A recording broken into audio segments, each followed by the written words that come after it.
Doctor Subhash Chandrabose, ഈ അത്യാധുനിക സാങ്കേതിക സംവിധാനങ്ങളുടെ കാലത്തും മഴ എത്ര പെയ്യും എന്ന് തിരിച്ചറിയാൻ പറ്റാത്തത്ര മോശം സംവിധാനമോ നമ്മളുടേത്? അതിപ്പോഴും ഇങ്ങനെ തന്നെ തുടരുന്നത് എന്തുകൊണ്ടാണ്? രണ്ട് ചോദ്യങ്ങളാണ് അതിനകത്ത് വരുന്നത്. ഒന്ന്, മഴയുടെ പ്രവചനം. മഴയുടെ നേരത്തെ ആണെങ്കിൽ മഴ പ്രവചിച്ചിരുന്നത് സംസ്ഥാന അടിസ്ഥാനത്തിലാണ്. മഴ പെയ്യാനും പെയ്യാതിരിക്കാനും സാധ്യതയുണ്ടെന്നൊക്കെ പറഞ്ഞ് കാലാവസ്ഥാ വകുപ്പിനെയൊക്കെ നമ്മൾ കളിയാക്കുമായിരുന്നു. അവർ പറഞ്ഞാൽ മഴ പെയ്യില്ല എന്നൊക്കെ പറഞ്ഞു. പക്ഷേ അതിൽ നിന്നൊക്കെ ഒരുപാട് അഡ്വാൻസായി.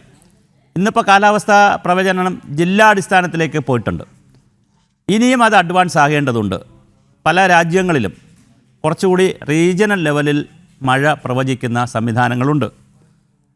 ആസ്ട്രേലിയയിൽ വളരെ കൃത്യമായി നിങ്ങൾ കുടയെടുത്തോളൂ എന്ന്, ഹോട്ടലിൽ താമസിക്കുമ്പോൾ നിങ്ങൾ കുടയെടുത്തോളൂ, മഴ പെയ്യും ഇത്ര സമയത്തുള്ളൂ എന്ന് പറയുന്ന അത്യാധുനിക സംവിധാനമുണ്ട്. പക്ഷേ അതുപോലെ നമുക്ക് ഇന്ത്യയിൽ ട്രോപ്പിക്കൽ റീജിയൻ, അതായത് ഇന്ത്യയുടെ കാലാവസ്ഥ വെച്ചും ഇവിടുത്തെ ഭൂപ്രകൃതി വെച്ചും ഇവിടുത്തെ ക്യാനപ്പിയൊക്കെ വെച്ചും നമുക്ക് കിട്ടുന്ന സാറ്റലൈറ്റ് ചിത്രങ്ങളും നമ്മുടെ പഠന സംവിധാനങ്ങളൊക്കെ വെച്ചുകൊണ്ട് നമുക്ക് കുറേ പരിമിതിയുണ്ട്. അത് നമ്മുടെ ഒരു പരിമിതി, ശാസ്ത്രത്തിൻ്റെ വളർച്ചയുടെ ഒരു പരിമിതിയാണ്.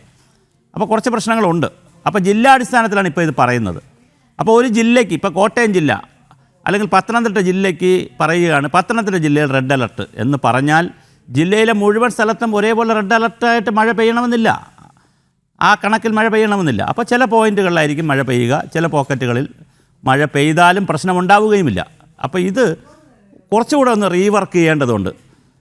കൃത്യമായ ഒരു സയൻറ്റിഫിക്കായ ഒരു റീവർക്ക് ഉണ്ടാവണം.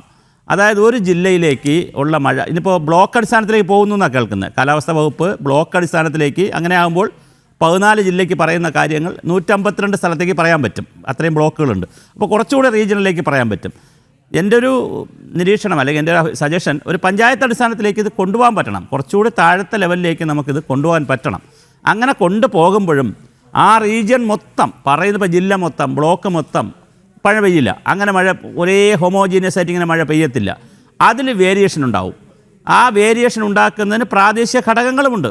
ഇപ്പോൾ ഭൂവിനിയോഗത്തിൻ്റെ കാര്യങ്ങളുണ്ട്, നേരത്തെ സാറ് സൂചിപ്പിച്ചതുപോലെ ആഗോളതാപനത്തിൻ്റെ കാര്യങ്ങളുണ്ട്, കടലിൻ്റെ ചൂടാവലുണ്ട്, കുന്നിൻ്റെ സ്വാധീനമുണ്ട്, മലകളുടെ സ്വാധീനമുണ്ട്, വെജിറ്റേഷൻ്റെ സ്വാധീനമുണ്ട്. ഒരുപാട് സ്വാധീന ഫാക്ടറുണ്ട് ഈ മഴയെ ട്രിഗർ ചെയ്യിക്കുന്നതിൽ. അപ്പോൾ അതുകൊണ്ട് ഈ ഘടകങ്ങളൊക്കെ വെച്ചുകൊണ്ടുള്ള വളരെ മൈക്രോ ലെവലിലുള്ള ടൂൾസ് നമുക്ക് ഡെവലപ്പ് ചെയ്യേണ്ടി വരും.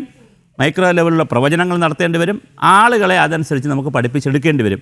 അതിന് ഇപ്പോഴും ഇനിയും നമ്മൾ ഒരുപാട് അഡ്വാൻസ് ചെയ്യേണ്ട ഒരു കാലമാണ്. പക്ഷേ AI-യുടെയൊക്കെ പുതിയ യുഗമാണ്. നമുക്ക് വേണമെങ്കിൽ കുറേ കൂടി അഡ്വാൻസ് ചെയ്ത് പോകാം. പക്ഷേ ഇതിന് വലിയ സാമ്പത്തിക ചിലവുണ്ട്. പിന്നെ പഠനങ്ങൾ ഒരുപാട് നടക്കണം, ഗവേഷണം നടക്കണം. പിന്നെ മറ്റൊരു പ്രധാനപ്പെട്ട കാര്യം, ഇതിനകത്ത് വലിയൊരു ഇൻ്റഗ്രേഷൻ്റെ ആവശ്യമുണ്ട്. വിവിധ ഡിപ്പാർട്ട്മെൻറ്റുകൾ, വിവിധ ഏജൻസികൾ, ഇവരൊക്കെ തമ്മിൽ വലിയ ഇൻ്റഗ്രേഷൻ്റെ ആവശ്യമുണ്ട്. ഇപ്പോൾ കേന്ദ്ര ഗവൺമെൻറ്റിൻ്റെ ഒരു ഏജൻസിയാണ് കാലാവസ്ഥ പ്രവചനം നടത്തുന്നത്. സ്റ്റേറ്റ് ഗവൺമെൻറ് ഏജൻസികളാണ് അതിന് ആ ഡേറ്റ എടുത്ത് കാര്യങ്ങളൊക്കെ താഴെ ചെയ്യേണ്ടത്. ഇവിടെയൊക്കെ ഒരുപാട് കമ്മ്യൂണിക്കേഷൻ ഗ്യാപ്പുണ്ട്. ഞാൻ പ്രാക്ടിക്കലായി അറിയാമെന്നുള്ളതുകൊണ്ടാണ് പറയുന്നത്. ഒരുപാട് കമ്മ്യൂണിക്കേഷൻ ഗ്യാപ്പുണ്ട്. അപ്പോൾ അതെല്ലാം കൂടെ ഫില്ല് ചെയ്യുന്ന കോർഡിനേഷൻ, സ്റ്റേറ്റ് ലെവലിൽ അതിനോട് കോർഡിനേഷൻ വേണ്ടി വരും, ജില്ലാതലത്തിലൊരു കോർഡിനേഷൻ വേണ്ടി വരും, താഴത്തെ തലം. ഇപ്പോഴും നമ്മുടെ ദുരന്ത നിവാരണം ജില്ലയിൽ പോയാൽ കളക്ടറിൽ കോൺസെൻട്രേറ്റഡ് ആണ്.